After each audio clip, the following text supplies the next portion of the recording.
हाय, hello, नमस्कार. श्री स्वामी समर्थ. तर हा ब्लॉग आहे दादू आणि रियाच्या बोरनांचा. तर किंक्रांतीलाच आम्ही त्या दोघांचंही बोरनान केलं होतं. पण ना व्हिडिओ टाकायचा राहूनच गेला. त्यामुळं म्हणलं की चला आज व्हिडिओ अपलोड करूया.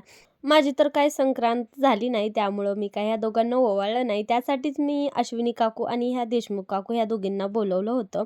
आणि खरंच ना, बोरनान करायचं म्हणलं की लेकरांशिवाय बोरनानला शोभाच येत नाही. पण आमच्या एरियामध्ये काही तेवढे लेकरं नाहीत, तर सगळे मोठे-मोठेच आहेत. तर ना फोनवर मी अश्विनी काकूंनाच सांगितलं होतं, की तुम्ही येतानाच दोघं-तिघं घेऊन या. तर त्या ह्या दोघांना घेऊन आल्या होत्या आणि ह्या 2 जी मुली दिसत आहेत, तर त्या आहेत देशमुख काकूच्या मुली, त्यासुद्धा आल्या होत्या. आमच्या इकडं ना किंक्रांती दिवशीच बोरनान केलं जातं, तर त्यामुळंच माझंही अचानक ठरलं, की दोघांचंही बोरनान करावं. कारण की ना मला जरी ओवाळायचं नसलं, तरी बाकीच्या बायका आहेतच. त्यामुळंच मग मी ऐनवेळी सगळी तयारी केली.